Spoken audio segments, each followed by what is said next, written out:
तो प्यारे बच्चों, इसके पहले वाले वीडियो में हमने उपसर्ग पढ़ा था, अब पढ़ते हैं प्रत्यय। तो प्रत्यय क्या होते हैं और कितने प्रकार के होते हैं जानते हैं। उपसर्ग में हमने पढ़ा था कि ऐसे शब्दांश जो किसी शब्द के पूर्व में जुड़ते हैं और उनके अर्थ में परिवर्तन ला देते हैं उन्हें क्या कहते हैं, उपसर्ग कहते हैं। प्रत्यय में क्या है, ऐसे शब्दांश जो किसी शब्द के अंत में जुड़ते हैं। ये शब्द हो गया मूल शब्द और इसके अंत में यहाँ पर क्या जुड़ेगा, शब्दांश, उसे क्या कहते हैं, प्रत्यय कहते हैं। तो ऐसे शब्दांश जो किसी शब्द के अंत में जुड़ते हैं, बाद में जुड़ते हैं, उन्हें क्या कहते हैं, प्रत्यय कहते हैं। अंग्रेजी में इसको सफिक्स कहा जाता है। सफिक्स मतलब पोस्ट फिक्स, बाद में जिसको फिक्स किया जाए। तो ऐसे शब्दांश जो किसी शब्द के अंत में जोड़े जाते हैं उन्हें क्या कहते हैं, प्रत्यय कहते हैं। ये भी जैसे उपसर्ग नए शब्दों का निर्माण करते हैं, प्रत्यय भी नए शब्दों का निर्माण करते हैं।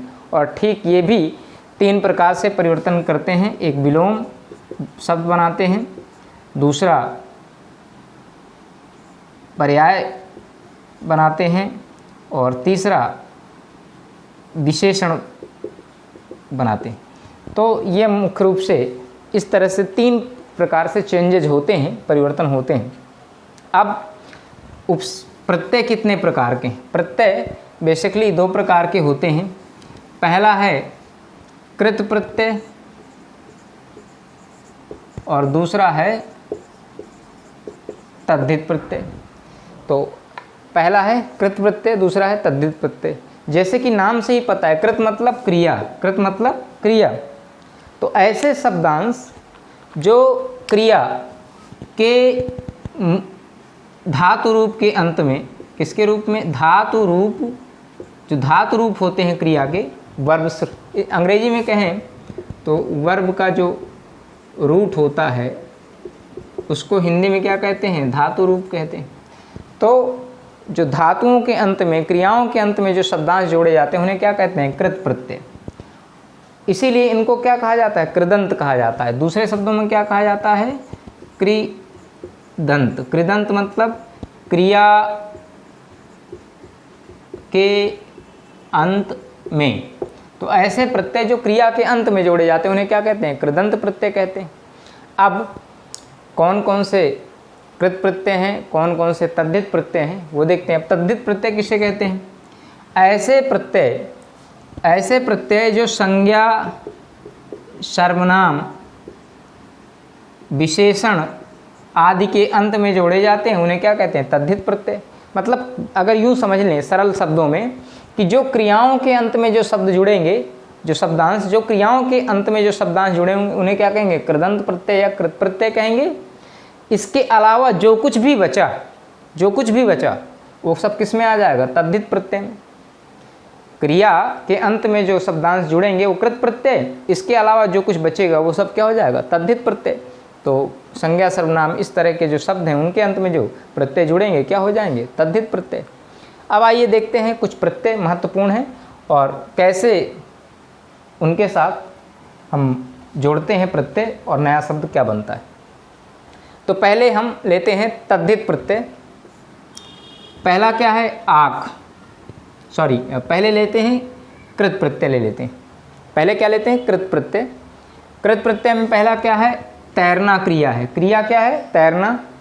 इस क्रिया के अंत में हमने आक प्रत्यय जोड़ दिया। कौन सा प्रत्यय जोड़ दिया, आक। तो क्या हो गया नया शब्द, तैराक। क्या हो गया, तैराक। तो आक प्रत्यय है, उसको हमने तैरना क्रिया है। देखिए, I am swimming, you are swimming, है ना, स्विम करना क्रिया है ना, स्विम, अंग्रेजी में स्विम, तो इसी से बना स्विमिंग पूल।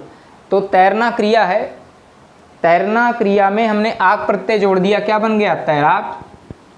इसी तरह से आड़ी प्रत्यय है, खेलना क्रिया, प्ले, अंग्रेजी में कहते हैं प्ले, खेलना क्रिया है। खेलना क्रिया के अंत में हमने क्या जोड़ दिया, आड़ी, तो क्या बन गया, खिलाड़ी। क्या बन गया, खिलाड़ी। अब आप ये कह सकते हैं कि ये खेलना है, इसके ऊपर एक ही मात्रा है, जब आपने आड़ी प्रत्यय जोड़ दिया तो ये खी कैसे हो गया। तो बेटा जब हम प्रत्यय को जोड़ते हैं तो उसके साथ और संस्कृत के कुछ प्रत्यय हैं, जैसे आनिच, अनियर, इस तरह के, वहाँ पर एक लंबी वो है। आपके सिलेबस में चूँकि हिंदी में वो प्रत्यय नहीं है, तो संस्कृत के प्रत्यय जब जुड़ते हैं तो ये ऐसा चेंजेज आते हैं। क्योंकि संस्कृत के प्रत्यय इसलिए जुड़ते हैं क्योंकि संस्कृत से ही हिंदी का ओरिजिन हुआ है। तो संस्कृत में अगर हम देखें तो बहुत सारे ऐसे प्रत्यय हैं जो इस प्रकार के चेंज करते हैं। अभी मैं एक दो को एग्जाम्पल मैंने समाहित किया हुआ है, आगे हम देखेंगे कैसे आप किन शब्दों का प्रयोग रोज़मर्रा की ज़िंदगी में, डेली लाइफ में, डेली रूटीन में आप करते हैं, लेकिन आपको पता नहीं चलता। फिर इसके बाद है ईया, बढ़ जो है धातु है, बढ़ना जिससे होता है, तो बढ़ धातु है, इससे ये देखिए यहाँ धातु रूप वर्ब का रूट आ गया है, बढ़, बढ़ना ना लग जाता है तो बढ़ना हो जाता है। बढ़ में ईया जोड़ दिया, बढ़िया, क्या हो गया, और क्या हाल चाल है, लोग बोलते हैं सब बढ़िया, तो ये बढ़िया ऐसे बना, बढ़ धातु रूप है, उसमें ईया जोड़ दिया, बढ़िया। फिर है हुआ, अब पकना क्रिया है, मान लीजिए पकना क्रिया में हमने हुआ जोड़ दिया, पका हुआ, क्या नया शब्द बन गया, पका हुआ। कैसा आम है, पका हुआ आम है। मतलब क्या हुआ, पकना और हुआ इन दोनों से क्या बन गया, पका हुआ। आऊ प्रत्यय, आऊ प्रत्यय में हमने ये टिकना शब्द में, टिकना मूल शब्द है, इसमें हमने क्या जोड़ दिया, अंत में आऊ प्रत्यय जोड़ दिया, तो क्या हो गया, टिकाऊ। क्या हो गया, टिकाऊ। भड़कना है एक शब्द, भड़कना है क्रिया, भड़कना में क्या जोड़ दिया, आऊ, क्या हो गया, भड़काऊ।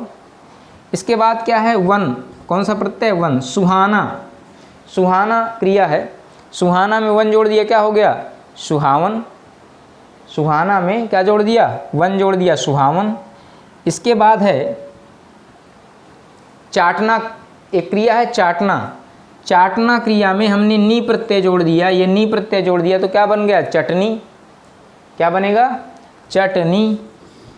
सूंघना क्रिया है, उसमें हमने नी प्रत्यय जोड़ दिया, क्या बन गया, सूंघनी। औना प्रत्यय है, अब आप ऐसा नहीं समझेंगे कि इस नी प्रत्यय को हम केवल क्रिया में ही प्रयोग कर सकते हैं, कृदंत प्रत्यय में ही प्रयोग कर सकते हैं, इनको हम तद्धित प्रत्यय में भी प्रयोग कर सकते हैं।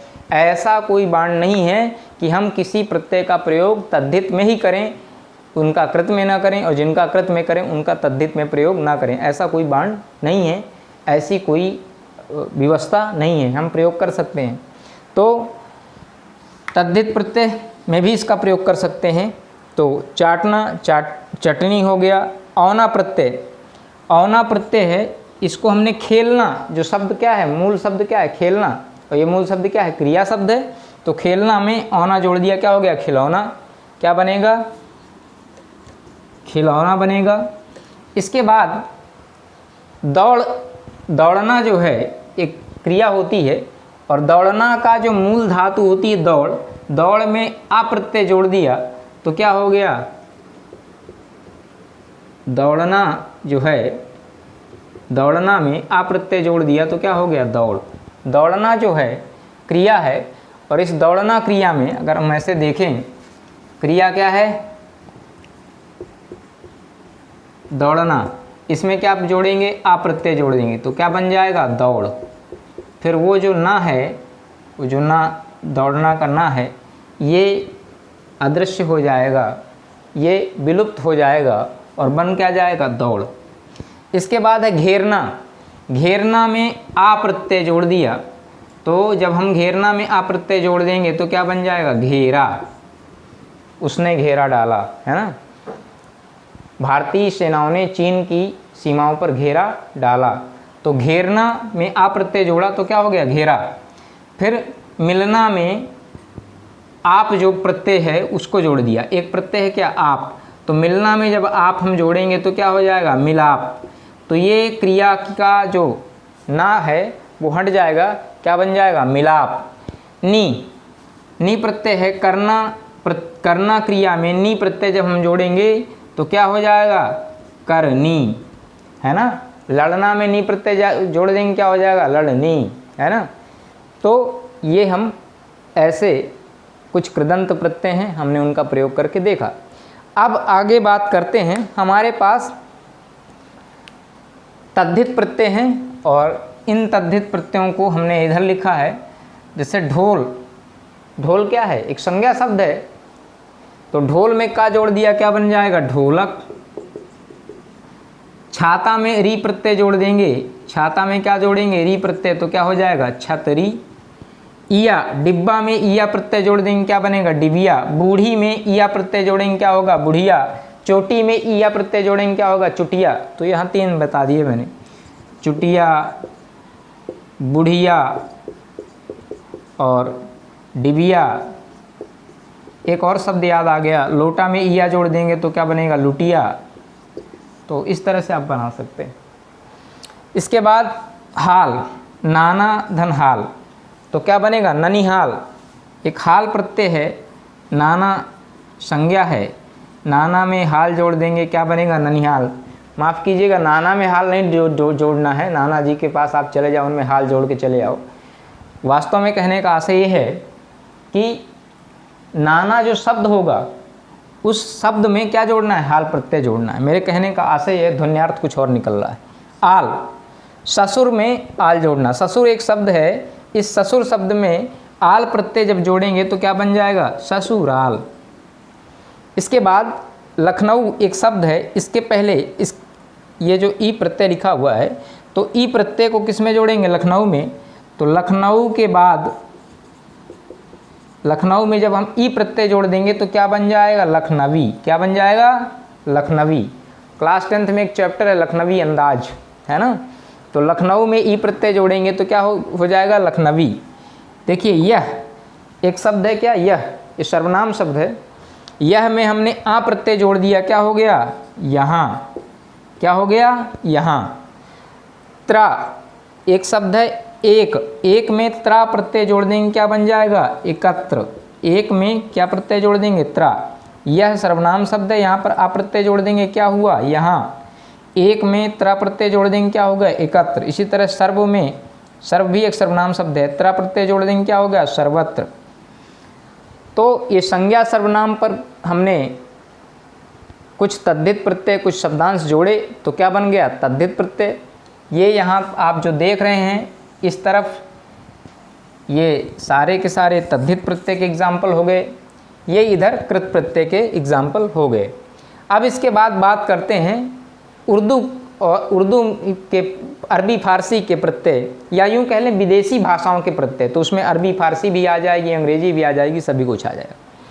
तो जैसे कार एक प्रत्यय है, तो हमने पेश एक शब्द है, पेश, पेश में कार जोड़ दिया तो क्या हो गया, पेशकार।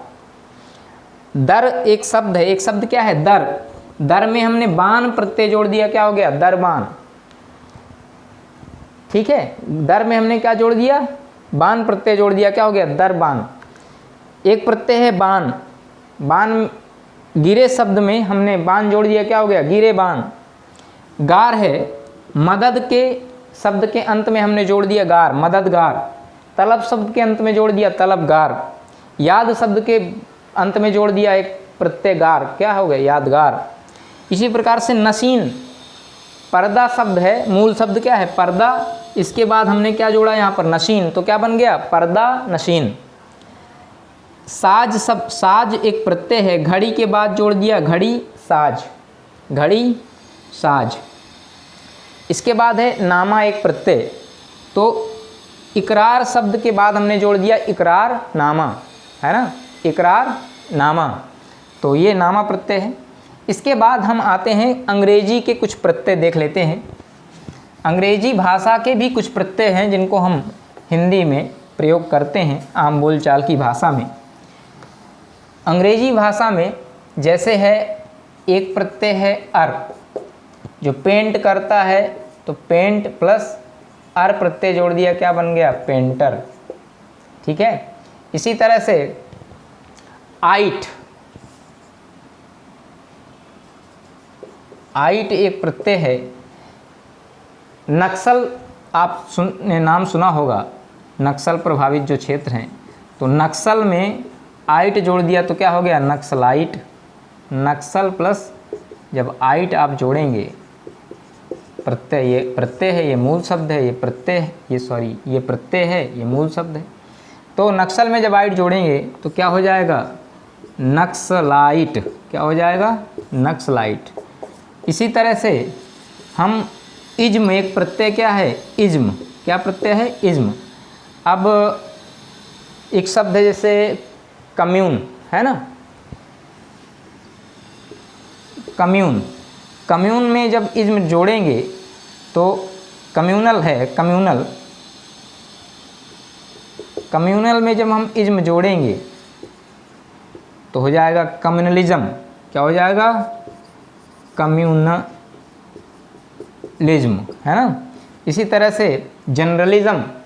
तो ये हमारे पास कुछ अंग्रेजी भाषा के प्रत्यय हैं जिनको हम हिंदी में प्रयोग करते हैं।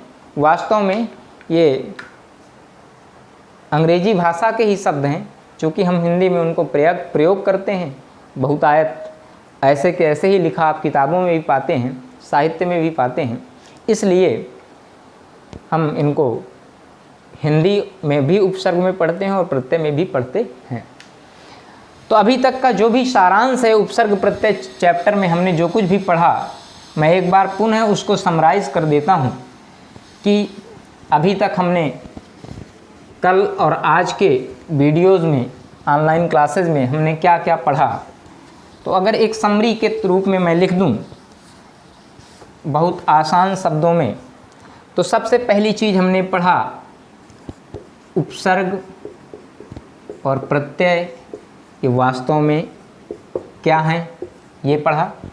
तो हम जान चुके हैं कि ऐसे शब्दांश जो किसी शब्द के पूर्व में लगते हैं, ऐसे शब्दांश जो किसी शब्द के पूर्व में लगते हैं और उसके अर्थ में परिवर्तन ला देते हैं, उन्हें क्या कहते हैं उपसर्ग। तो शब्दांश ये हो गया और ये मूल शब्द हो गया, तो ये क्या हो गया, ये उपसर्ग हो गया, ये चीज़ हो गई उपसर्ग। और जब मूल शब्द के बाद में अंत में कोई शब्दांश जोड़ा जाए तो ये क्या हो जाएगा प्रत्यय हो जाएगा। यहाँ पर क्या होता है मूल शब्द के पहले पूर्व में शब्द जोड़ा जाता है, शब्दांश जोड़ा जाता है। यहाँ मूल शब्द के बाद में शब्दांश जोड़ा जाता है। This is the difference. जहाँ मूल शब्द के बाद में जोड़ा जाए शब्दांश वो प्रत्यय होगा, जहाँ मूल शब्द के पहले शब्दांश जोड़ा जाए वो उपसर्ग होगा। ये चीज़ समझ में आई। और इससे क्या करते हैं नए शब्दों का निर्माण करते हैं। क्या होता है शब्दों का निर्माण होता है, इससे शब्दों की रचना होती है। फिर हमने पढ़ा कि उपसर्ग के प्रकार पढ़े हमने, और हमने प्रत्यय के भी प्रकार पढ़े। ये दो प्रकार के हैं, कृत प्रत्यय और तद्धित प्रत्यय। इसमें उपसर्ग के प्रकार जो हमने पढ़े तो हिंदी के उपसर्ग, संस्कृत के उपसर्ग और अरबी फारसी के उपसर्ग और अंग्रेजी के उपसर्ग।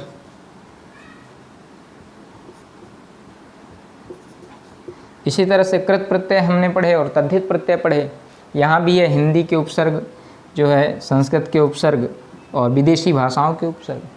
ये हैं विदेशी भाषाओं के उपसर्ग में अरबी, फारसी, अंग्रेजी सब आ जाएंगे। यहाँ हमने इसको ऐसे बाइफरकेट किया हुआ है। सेम चीज़ है, जैसे यहाँ इतने भेद होते हैं ठीक वैसे यहाँ भी इतने भेद होते हैं।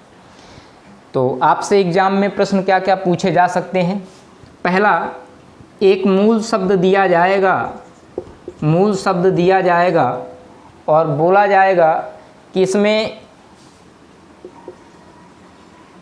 फला प्रत्यय, मान लीजिए एक्स वाई जेड कोई भी प्रत्यय दिया जाएगा या उसका प्रयोग करके आपको दो शब्द बनाने।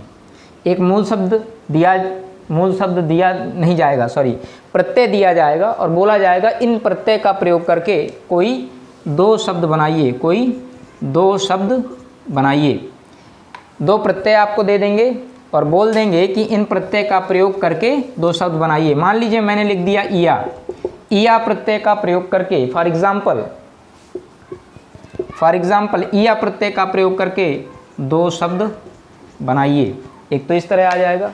दूसरा 2 शब्द बने बनाए आएंगे, जैसे डिबिया, चोरनी, और बोला जाएगा आपसे कि इन दोनों शब्दों में मूल शब्द को अलग करिए, प्रत्यय को अलग करिए।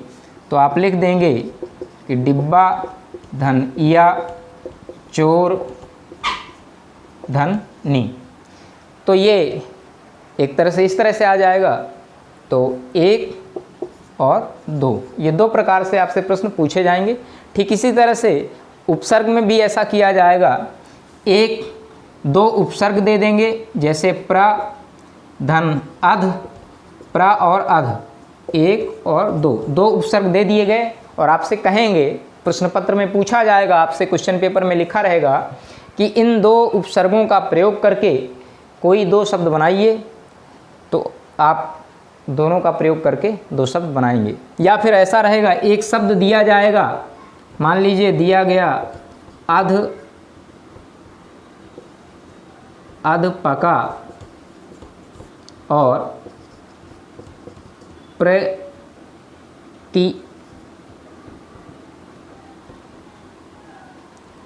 प्रपंच। मान लीजिए ये 2 शब्द दिए गए। अब इनसे पूछा गया आपको कि इन दोनों में से मूल शब्द को अलग करिए, उपसर्ग को अलग करिए। तो आप इसको अलग कर देंगे, इसको अलग कर देंगे, इसको अलग कर देंगे, इसको अलग कर देंगे। तो इस तरह से 2 प्रकार के क्वेश्चन पूछे जाएंगे आपसे। ये अभी तक का रिवीजन हो गया और रिकैप हो गया। आप नोट्स बना लेंगे। बुक में से जो एक पूरी टेबल दी हुई है, उस टेबल में से सभी के 8 जो एग्जाम्पल्स हैं वो कॉपी में नोट करेंगे और उनको याद करेंगे। सभी के, चाहे उपसर्ग हों चाहे प्रत्यय हों, हिंदी के उपसर्ग हों, संस्कृत के हों, सबके 8 एग्जाम्पल्स आप नोट करेंगे और याद करेंगे। चलिए, तो आज के वीडियो क्लासेज में, आपकी ऑनलाइन क्लासेज में आज इतना ही। नेक्स्ट क्लास में हम एक नए चैप्टर को आपसे इंट्रोड्यूस करवाएंगे। आपने उपसर्ग प्रत्यय पढ़ा, इसके बाद हम पढ़ेंगे, नेक्स्ट जो वीडियो क्लास होगी उसमें वाक्य पढ़ेंगे। क्या पढ़ेंगे? वाक्य। और आप वाक्य पहले पढ़ चुके होंगे क्लास 8 में, लेकिन अब हम यहाँ पर डिटेल में वाक्य पढ़ेंगे। तो आपके जो सिलेबस में जो वाक्य टॉपिक है, जो चैप्टर है, इसमें आप पढ़ेंगे कि वाक्य क्या है, कैसे वाक्य बनता है, वाक्य के क्या अंग हैं। तो हमारे पास वाक्य के 2 अंग हैं, सब्जेक्ट और प्रेडिकेट आप इंग्लिश में पढ़ते हैं, यहाँ पढ़ते हैं उद्देश्य और विधेय। इसके बाद कितने प्रकार वाक्य के प्रकार क्या हैं? तो रचना के आधार पर और अर्थ के आधार पर 2 प्रकार के वाक्य हैं। ये वाक्य के अंग हो गए, ये वाक्य के प्रकार हो गए। और इसके बाद उन प्रकार के अंदर जब जाएंगे तो रचना के प्रकार में क्या क्या किस किस प्रकार के वाक्य होते हैं, सरल वाक्य होते हैं कि संयुक्त होते हैं कि मिश्र वाक्य होते हैं, आई डोंट नो, अभी आगे पढ़ेंगे तो पता चलेगा। इसी तरह से जब हम अर्थ के आधार पर वाक्य भेद पढ़ेंगे तो उसमें जानेंगे कि विधानवाचक क्या वाक्य होता है, निषेधवाचक या निषेधबोधक क्या होता है। ये सारी चीज़ें हम पढ़ेंगे नेक्स्ट वीडियो में। तो कीप वॉचिंग और देखते रहिए। Okay, thanks for watching. आज की क्लास यहीं ख़त्म करते हैं। Thank you so much.